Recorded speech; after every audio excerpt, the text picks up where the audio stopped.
बिस्मिल्लाहिर्रहमानिर्रहीम, अस्सलाम वालेकुम, a very good morning to all of you नाज़रीन। कैसे हैं आप सब? उम्मीद यही कि आप सब खैरियत से हों। एक नया दिन, एक नई सुबह और एक नया वीक आप सबको बहुत बहुत मुबारक हो। बहुत हैक्टिक वीकेंड था, बहुत ज़्यादा काम और कुछ बहुत अधूरे काम जो रह गए, और वो बहुत सारी अपनी टेंशन, डिप्रेशन और परेशानी अपने साथ लेकर आए। और ये बहुत सारे लोगों के साथ ऐसा होता होगा, लेकिन कोई बात नहीं जी, यही है ज़िंदगी का नाम। और ज़िंदगी खुशियों, परेशानियों और कामों के साथ मिलजुल के बनती है। कैसे लोग होते होंगे ना जिनकी ज़िंदगी में कोई काम ही नहीं होता होगा या टेंशन ही नहीं होती होगी, और इन तमाम चीज़ों के बगैर ज़िंदगी का क्या तसव्वुर है। इसीलिए यही तमाम चीज़ें जो है वो आपको ज़िंदगी का एहसास दिलाती हैं, यही तमाम चीज़ें मोटिवेशंस हैं, और यही सब चीज़ें जो हैं वो आगे बढ़ाती हैं आपको ज़िंदगी में। सो ऑल द बेस्ट इस हफ्ते के लिए, आज के दिन के लिए, और आपके उन तमाम कामों के लिए जो अधूरे रह गए हैं। मेरे भी कुछ काम अधूरे हैं, दुआ कीजिए कि वो मुकम्मल हो जाए। हम एक दूसरे के लिए दुआ करते हैं तो चीज़ें जो हैं वो बेहतर होती हैं। आज हमेशा की तरह अपने प्रोग्राम के पहले सेगमेंट में कुछ हम सेहत के हवाले से जो है वो बात करेंगे। एक ऐसी शख्सियत, एक ऐसे डॉक्टर मौजूद हैं जिन्हें आप बारहा मेरे प्रोग्राम में देखते रहते हैं, और मैं जब भी आते हैं ये तो मैं ये ज़रूर कहती हूँ कि मेरी ज़िंदगी में इनका बड़ा अहम किरदार रहा है। मेरे फादर को उन्होंने बहुत अरसे तक ट्रीट किया है।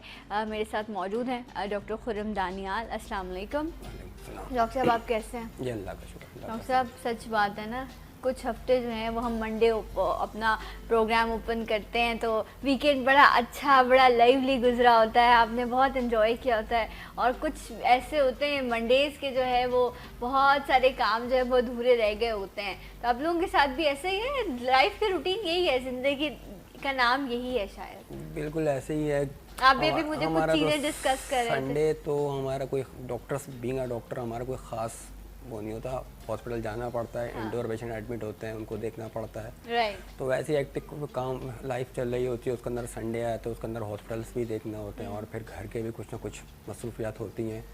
अरे तो वैसी लाइफ होती है। डॉक्टर की लाइफ तो कहते हैं कि बहुत ही, एक आम इंसान को तो फिर भी शायद अपना मी टाइम मिल जाता है, बट डॉक्टर जो आप जैसे जो डॉक्टर हैं जो इमरजेंसीज भी देख रहे होते हैं, उनके लिए तो लाइफ और ज़्यादा जो है वो कॉम्पैक्ट हो जाती है। बिल्कुल बिल्कुल सही बात है।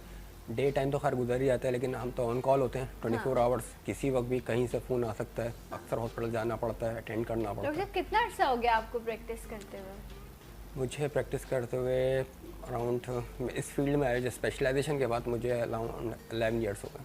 अच्छा, तो कभी दिल करता है कि मैं कभी वेकेशंस पे चल जाऊँ, कोई फेवरेट डेस्टिनेशन जहाँ घूमने को दिल करता? दिल है, कभी कभी हो जाता सब होगा। कुछ होता है, लेकिन बात वही हो जाती है कि वहाँ पर भी फ़ोन आ जाते हैं, वहाँ पे भी फोन और टेंशन हो जाती है कि यार अब क्या करेंगे। अच्छा, ये फ़ोन जो है पहले कराची में हुआ करता था ना, मोबाइल फ़ोन ऑफ कर दिया है, और ये कुछ एक दिन के लिए बंद कर दिया। कुछ लोग बहुत उस पर टेंशन में आ जाते थे कि फ़ोन बंद है, लेकिन मुझे तो बहुत अच्छा लगता था कि ये बंद है, थोड़ी देर आप अपने घर वालों की शक्लें देख रहे हैं अच्छे से, और आप एक दूसरे से बात करें। तो आई थिंक जब ये थोड़ी देर के लिए मोबाइल बंद होता है तो आप अपने घर वालों से, अपने आप से थोड़ा इंजॉय कर पाते हैं। नहीं, ये आप शायद नहीं रहे, हम इसके इतने यूज टू हो गए थोड़ी देर तक मोबाइल पे बेल नहीं है तो टेंशन होती है, हुआ क्या है, अब क्यों नहीं आ रहा फ़ोन, क्या हो गया, खैरियत है, सिग्नल आ रहे हैं या नहीं आ रहे, तो बाकायदा चेक करना पड़ता है सिग्नल आ रहे हैं या नहीं आ रहे, कुछ और मसला तो नहीं हो गया। तो हम तो इसके अब यूज टू हो गए। इसके बगैर तो चल नहीं सके, सवाल नहीं था। रात को भी 3-4 दफ़ा आंख ना खुले, मोबाइल ना बजे, नींद नहीं आती। अच्छा, तो ये वाला मामला हो गया। तो अच्छा, बार बार जो है वो इंटरनेट भी चेक हो रहा था, तो डॉक्टर आपको पूरा बोर्ड जो है वो मोबाइल की तरफ है। मैं थोड़ी सी उसकी एंटी हूँ कि नहीं, थोड़ा सा सुकून होना चाहिए, थोड़ा सा आपको अपना मी टाइम मिलना चाहिए। इस चीज़ को बंद कर दें रात में ख़ास तौर पर, और अपने आप को जो है वो थोड़ा रिलैक्स करें, और उसके बाद सुबह उठ के फिर वही आपने रूटीन लाइफ गुजारनी है तो आप एंजॉय करें। लेकिन डॉक्टर की सजेशन ज़्यादा इम्पॉर्टेंट होती है। डॉक्टर साहब जो है वो किडनी स्पेशलिस्ट हैं, और आज हम डॉक्टर साहब से इसी हवाले से जो है वो बात भी करेंगे। बहुत मेन इशू जो आपको बहुत ज़्यादा देखने को मिलता है, सुनने को मिलता है हमारे शहर में, पानी का बहुत मसला है। मैं कल एक रिपोर्ट देख रही थी, वहाँ मैं सुन रही थी कि शायद कराची के कुछ इलाके ऐसे हैं जहाँ पर शायद हफ्ते में 1 बार पानी आता है, कुछ इलाकों में 2 बार पानी आता है, कहीं खारा पानी है, कहीं बोरिंग का पानी है। 10 तरह के मसाइल हैं। कुछ जगहों पर कहा यह जा रहा था कि वहीं पर जो है वो टैंकर्स के जो है वो सारा एरिया मौजूद है कि वहाँ पर टैंकर्स के ऑफिसेज हैं जहाँ पर वो टैंकर्स अपना पानी भरते हैं, और वहीं पर करीब एरिया ऐसे हैं जहाँ पर पानी जो है वो नहीं दिया जाता। तो इतने सारे पानी के मसाइल हैं, लेकिन जो मेन इशू उस तमाम रिपोर्ट में बताया जा रहा था कि उस पानी से जो है बीमारियां लोगों में बहुत ज़्यादा पैदा हो रही हैं। जब आप गंदा पानी पीते हैं तो उसकी वजह से आपकी किडनी बहुत ज़्यादा डैमेज होती है। डॉक्टर साहब, बड़ी कॉमन सी बात है, ये पानी जो है ये ज़िंदगी है और ये हर इंसान की ज़रूरत है, बच्चा हो, जवान हो, बूढ़ा हो, और हमारे शहर में इसकी किल्लत भी है और ये एक अहम ज़रूरत भी है। क्या ये नुकसानदेह साबित होता है गुर्दे की ख़राबी में? लेकिन ये पानी की कमी पूरे जिस्म को मुतासिर करती है, चाहे स्किन हो, चाहे गैस्ट्रो हो या किडनी। देखिए बेसिकली जितना हम जिस एनवायरनमेंट में रहते हैं ना, हम बड़ा हॉट क्लाइमेट में रहते हैं, उसके अंदर क्या होता है कि अगर आपकी वाटर की पानी की रिक्वायरमेंट कम है, ठीक है, आप जितना आपके रिक्वायरमेंट है उससे कम आप ले रहे हैं, तो हम जिस एनवायरनमेंट में रह रहे हैं वहाँ पे स्टोन बनने के चांसेस बहुत ज़्यादा होते हैं। अच्छा। मैंने तो ये देखा कि चाय पीना ज़्यादा पसंद करते हैं, कोल्ड ड्रिंक ज़्यादा पीते हैं, पानी तो वैसे ही अवॉइड करते हैं। ख़ासतौर पर हमारी जो नई नस्ल आ रही है, जो यूनिवर्सिटीज़ में आप देख लें, कॉलेज में देख लें, वो कोल्ड ड्रिंक ज़्यादा पीते हैं। ख़ासतौर पर लड़कियाँ तो बहुत ही ज़्यादा कोल्ड ड्रिंक पीती हैं, ठीक है, बिल्कुल पीती हैं, बिल्कुल सही कहा, ठीक है, वो कोल्ड ड्रिंक पीती रहती हैं। पानी कभी कभार घर जाके एक आध गिलास पी लिया तो बड़ी मेहरबानी होती है उनकी।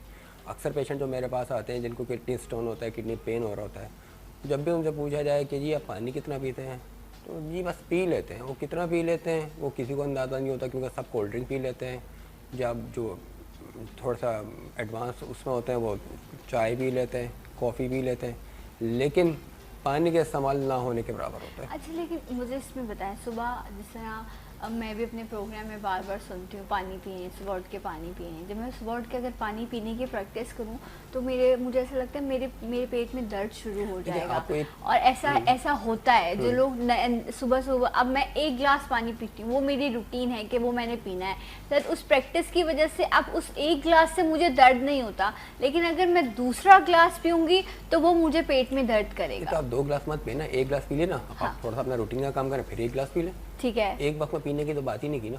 सही। आपको तो रूटीन में पीने के मुस्तकिल थोड़ा थोड़ा पानी आप पीती रहें। तो कहीं भी नहीं कहेंगे सुबह सुबह उठे 1 लीटर पानी पी लें, 1 कूलर पानी पी लें और पूरा दिन ना पिए। कोई कैमल या ऊँट वाली कहानी तो नहीं है ना कि कोहान के अंदर आप स्टोर कर लेंगे, ऐसा नहीं होगा। आपकी जितनी रिक्वायरमेंट होगी उतने बॉडी में सेफ रहेगा, बाकी पास आउट हो जाएगा, ठीक है। 24 आवर्स में स्टोर नहीं कर सकती आप। तो वही बात है कि आप इस वक्त पानी पिएं, 1 घंटा ब्रेक कर लें, जो काम करना है आप करें, फिर 1 गिलास पी लें, फिर थोड़ा काम कर लें। आपने पानी इतना पीना है कि आपके यूरिन या पेशाब का कलर वाइट रहे। अगर इतना है तो इसका मतलब है कि आपके जिस्म में एडुकेट पानी मौजूद है, ठीक है, बस इतना सिंपल। तो यानी कि इसके लिए आपको किसी लैब जाने की ज़रूरत नहीं है, ये इंसान खुद अपने अंदर जो आपकी पानी की मिकदार है उसको आप खुद मेंटेन रख सकते हैं। डॉक्टर साहब ने आपको एक आसान सा तरीका बता दिया है कि आपने अपने बॉडी के, क्योंकि गर्मी में बहुत ज़्यादा मसला होता है, पानी की कमी हो जाती है, लोगों को ड्रिप्स लगवानी पड़ती हैं, एकदम से आप डॉक्टर के पास जब जाते हैं बिल्कुल आपकी कंडीशन बिल्कुल हालत ज़ार हो रही होती है, डॉक्टर कहते हैं इनके जिस्म से बिल्कुल पानी ख़त्म हो गया है, तो वो अचानक नहीं होता, आहिस्ता आहिस्ता होती है तमाम सिचुएशन। और ये देखें ऐसा भी होता है, इयरिंग्स गिर जाते हैं। अच्छा डॉक्टर साहब, ये मुझे बताइए कि जिस तरह अभी हम पानी की बात करें, आपने जिक्र किया ख़वातीन का कि वो बहुत प्रॉब्लम करती हैं, उनमें पानी नहीं पिया जाता। एक मसला ये भी है कि अब हमें ना फ्लेवर की आदत हो गई है, ये पानी हमसे पिया नहीं जाता, हमें इसमें किसी ना किसी तरह का फ्लेवर चाहिए। अब फ्लेवर के चक्कर में आप जो है वो एक ऑरेंज कलर का जूस आता है या उसका इस्तेमाल करते हैं, या जो है वो सॉफ्ट ड्रिंक्स का इस्तेमाल करते हैं, या लेमनेड का, वटेवर कोई भी चीज़ हो, लेकिन हमें पानी में फ्लेवर चाहिए, हमें सादा पानी हम नहीं पी सकते। तो क्या एक जूस या फ्लेवर मिली हुई कोई चीज़ पानी की कमी को पूरा कर सकती है? देखिए कितना पी लेंगे आप, हर आधे घंटे 1 घंटे के बाद क्या आप जूस पी लेंगे? क्या सवाल ही नहीं पैदा हो सकता जी। तो फिर केमिकल, वो जो सिंथेटिक जूसेस आ रहे हैं उसमें क्या केमिकल है ना जी। तो एक केमिकल, एक चीज़ आपके बॉडी में जा रही है तो उसका कोई ना कोई इफेक्ट तो आएगा, ठीक है। जूसेस आप पियेंगे, कितने पियेंगे? हर एक तो नहीं पी सकते, बहुत सारे डायबिटिक होते हैं जी, बिल्कुल हाइपरटेंसिव होते हैं। अब क्या होगा, वो क्या जूसेस पियेंगे? वो तो नहीं पी सकते। यहाँ पे एक अजीब चीज़ आई हुई है कि जी डाइट फ्री कोक जो भी आ रही है, डाइट फ्री फलां चीज़ आ रही है, तो डाइट फ्री कुछ नहीं होती, ठीक है, उसके अंदर कैलोरीज हर हाल में आपके बॉडी में जा रही होती है। कुछ ना Okay. कुछ जा रही होती है। सही। और दूसरी बात ये कि केमिकल तो बॉडी में जा रहे हैं ना, हाँ। तो आप अवॉइड करें। अगर आप एक नेचुरल ड्रिंक ले सकती हैं, पूरी दुनिया में नेचुरल ड्रिंक यूज़ होता है, हाँ, दूध पी लें आप, चलें, वो आप नहीं Right. पियेंगे, इस तरह की चीज़ नहीं पियेंगे आप। वो बाहर का एक कंपनी का या जो भी डब्बे वाला चीज़ है आप ले लेंगी, सिंथेटिक मटेरियल है ना, वो बॉडी में क्यों जा रहा है? केमिकल नहीं जाना चाहिए।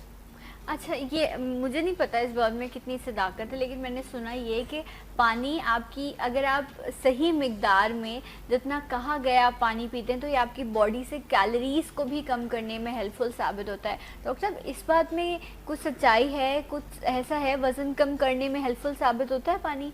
यूरिन पास आउट होता है नहीं उससे? नहीं नहीं, इससे कोई ऐसा ताल्लुक नहीं नहीं है। होता। कि मसला ये है ना कि बॉडी में किडनी के फंक्शन को मेंटेन करने के लिए, मतलब खुदा ना खाता कोई स्टोन ना बन जाए, हाँ, ठीक है, उसके लिए आपको एडिक्वेट पानी तो चाहिए ना।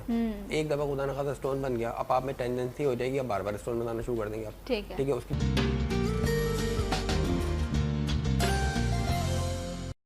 Cause of the renal failure, जो किडनी ख़राब होती है, इसमें एक शुगर नंबर 1 है, नंबर 2 ब्लड प्रेशर है, ठीक है। हमारे सेटअप में नंबर 3 कॉज जो आती है वो हमारा पेन किलर, जो हम दर्दों की दवाएं खाते हैं चनों की तरह, अच्छा, ठीक है। ठीक है। हर आदमी यहाँ पे एडिक्ट है या पता नहीं, समझ में नहीं आता क्या होता है कि वो दिन में 2-3 कोई पेन किलर से ना खाए तो उसको चैन ही नहीं आता, बड़ी बड़ी दवाएं खा लेते हैं। पैरासीटामोल खाने को तो पता नहीं लोग तो ही समझते हैं अपने, हालांकि सबसे सेफ ड्रग जो है वो पैरासीटामोल होती है, नहीं खाते। खाएंगे क्या, वो सबसे हाई आला क्वालिटी की जो होगी वो भी 2-2 खा लेंगे, हाँ, ठीक है। इमीडिएट उनको रिलीफ मिल जाता है, बिल्कुल मिल जाता है, लेकिन उसका साइड इफेक्ट क्या होता है आगे चल के? क्या होता है? जब मैदा ख़राब हो जाता है, अल्सर हो जाता है, जी। किडनी फेल हो जाती है, ठीक है। अब वो शॉर्ट टर्म बेनिफिट तो उनको मिल गया कि जी ठीक है जी, वो दर्द ख़त्म हो गया, फौरी तौर पे जो रिलैक्स होना चाहते हो गए, लेकिन इसको जो हैबिचुअल हो गए, अल्टीमेटली ख़ासतौर पर ख़वातीन बहुत खाती हैं, पेन किलर्स का इस्तेमाल बहुत खाती हैं, ठीक है। अब क्या हुआ, जितने ज़्यादा इंटेक उनके मतलब पेन किलर्स खाएंगी वो उतना ज़्यादा जो है नुकसान वो होगा। Risk factor. अच्छा, लेकिन डॉक्टर साहब, अगर हम जिस तरह मैं अपने प्रोग्राम में हम लोग बारहा बात करते हैं, शुगर पे बात करते हैं, ब्लड प्रेशर पे बात करते हैं, ये दोनों कॉमन ऐसी एक बीमारियां हैं जो शायद हर घर में अल्लाह का शुक्र है अगर अभी मौजूद नहीं तो हर दूसरे घर में ज़रूर मौजूद हैं। ब्लड प्रेशर और शुगर, आप मेरी बात पर सर हिला रहे हैं, इसका मतलब ये है कि आप इससे ज़्यादा फैक्ट्स आप जानते हैं, तो आप सिर्फ शुगर और ब्लड प्रेशर, अगर पहली बात तो ये कह ले, हमारे यहाँ किस तरह का सर्वे नहीं होता जिसमें हम बता सकेंगे ये इतने हैं या कितने, ठीक है। दूसरी बात है कि हमारे पास तो जो भी मरीज़ आता है वो हमेशा कहते नहीं, कभी शुगर चेक करवाई नहीं, कभी ब्लड प्रेशर चेक करवाया, शायद कभी कराया। जब वो कुछ टेस्ट ही नहीं होता तो हम कैसे आपको फिगर आउट कर दें कि जी इतने पेशेंट्स को, इतने पॉपुलेशन को ब्लड प्रेशर है, इतनों को शुगर है, इतनों को ये। तो जब कोई बीमार पड़ता है तो फिर आता है तो पता चलता है शुगर भी है, ब्लड प्रेशर भी, चलें ठीक है, पता चल गया ना, अब तो इलाज करवा लें। नहीं, इलाज तो आदी हो जाएंगे, अभी भी तो चल रहे थे जिंदा, अब चीज़ें पता चल जाएंगी तो। और ये अलग से एक नया फिनोमेना है कि जी छुपा के बैठे हो बीमारी, अगर टेस्ट करवाएंगे तो कुछ किसी बीमारी का पता चल गया तो ज़िंदगी मुश्किल हो जाएगी।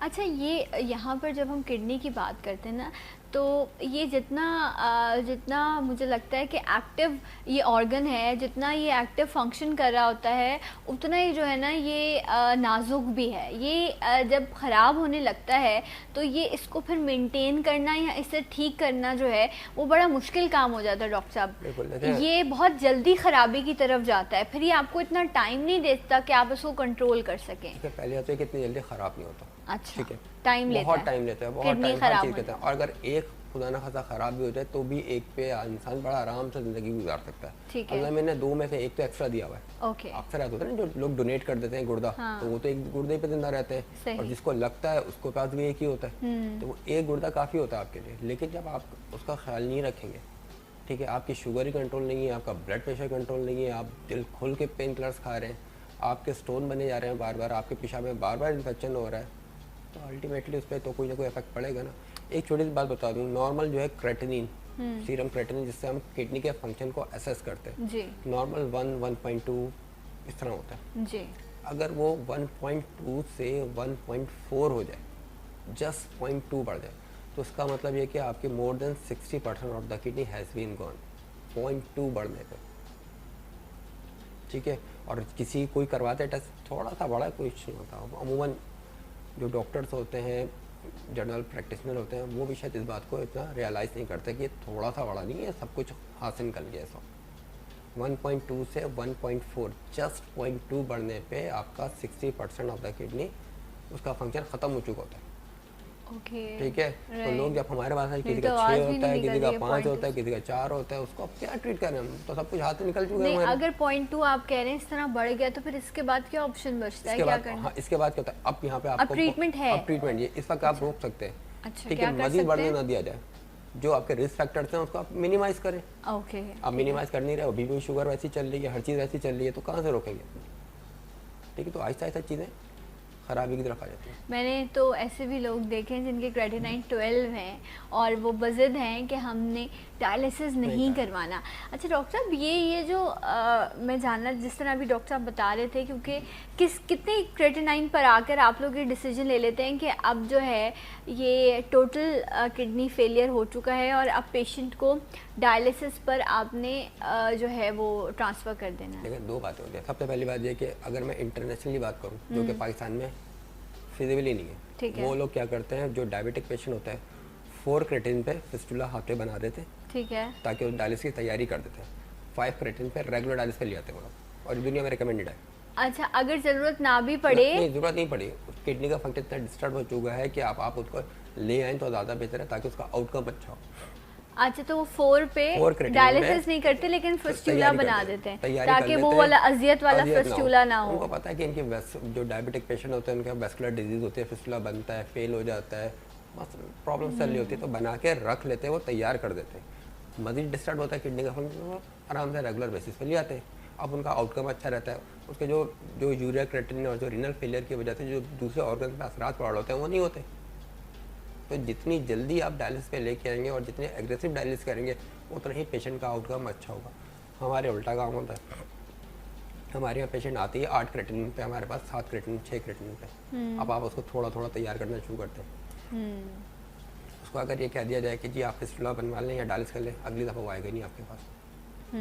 अच्छा डॉक्टर साहब, यहाँ एक प्रॉब्लम ये भी है, यहाँ हम सारा ब्लेम पेशेंट को तो देते हैं, लेकिन मुझे यहाँ एक थोड़ा सा मेरा दिल दुखता है इस बात से भी है कि वो जिनके पास जा रहा होता है, चाहे जिन डॉक्टर्स के पास वो जा रहा है, जो भी जीपीज़ हैं उसके, वो प्रॉपर अक्सर ऐसा भी होता है कि डायग्नोसिस ही नहीं हो पा रहा होता कि आखिर पेशेंट सफ़र क्या कर रहा है, क्योंकि जो अलामतें होती हैं ना वो बड़ी मुख्तलिफ होती हैं कि आपको वॉमिटिंग्स आ रही है या आपको खाना नहीं हज़म हो रहा, इस तरह की है, तो आपको ऐसा लग रहा होता है कि शायद आपका स्टमक डिस्टर्ब हो रहा है, इस तरह की कंडीशन होती है। डॉक्टर साहब, कुछ मैं चाहूँगी आपको ज़रा अलामतें बताएं कि अगर आपको किडनी का प्रॉब्लम है, आपको स्टोन की तो कंडीशन जिस तरह डॉक्टर साहब ने कहा पेन से आपको जाहिर हो जाती है, लेकिन अगर आप किडनी फेलियर की तरफ जा रहे हैं तो फिर अलामतें क्या होंगी कि आप जो है वो अलर्ट हो सकें कि अब ये कंडीशन जो है वो हाथ से निकलती जा रही है। एक ब्रेक के बाद इस पर बात करेंगे। हमारे साथ रहिए। सलाम पाकिस्तान।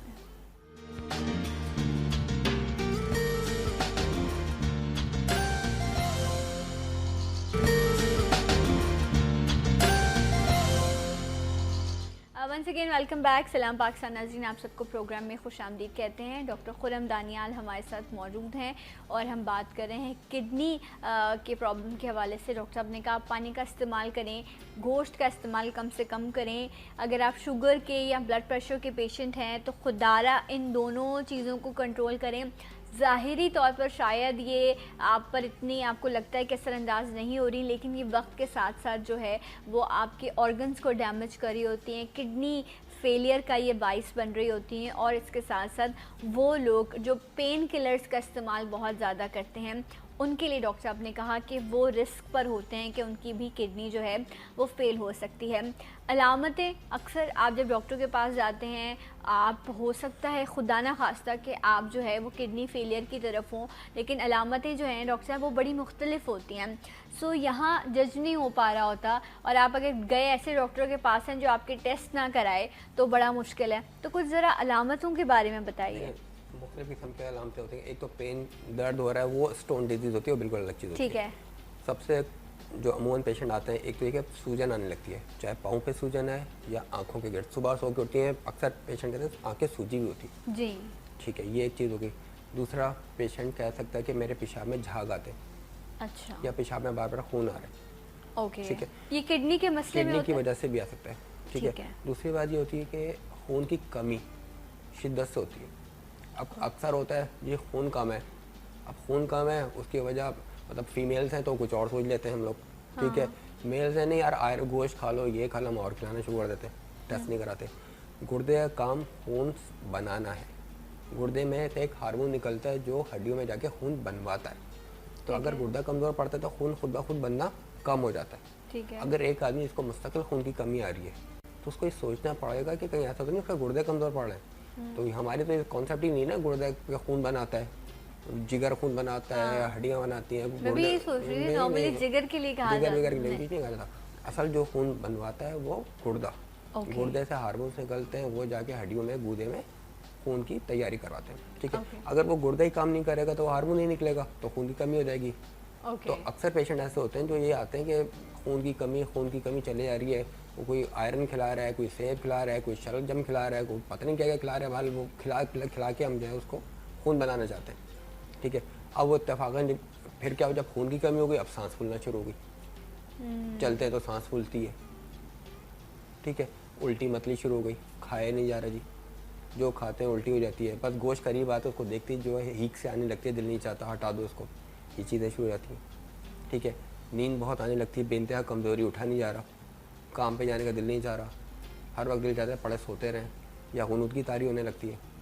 तो ये सारी अलामतें जो है उस तरफ आना शुरू होती हैं कि आप गुर्दा आपका कॉम्प्रोमाइज़ होना शुरू हो गया। असल चीज़ क्या है, एक तो आपका सूजन आना चेहरे पे या पाँव पे, राइट। सांस का फूलना, खून की कमी, शदीद कमी, पेशाब बेइंतहा कम हो जाना, ठीक है। ओके। पानी आप ज़्यादा पी रहे हैं, सूजन चढ़ रही है, पेशाब नहीं बन रहा, ठीक है।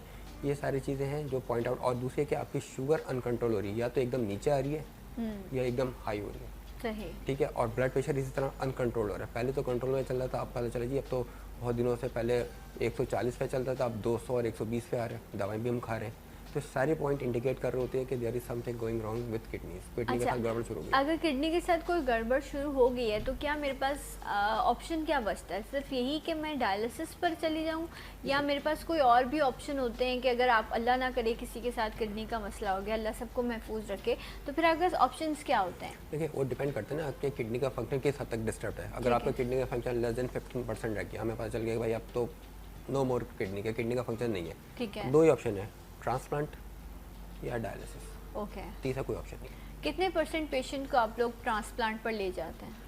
ट्रांसप्लांट पे वो लोग जाते हैं, पहली बात तो है कि उनके कोमॉर्बिड्स क्या क्या है, ठीक है।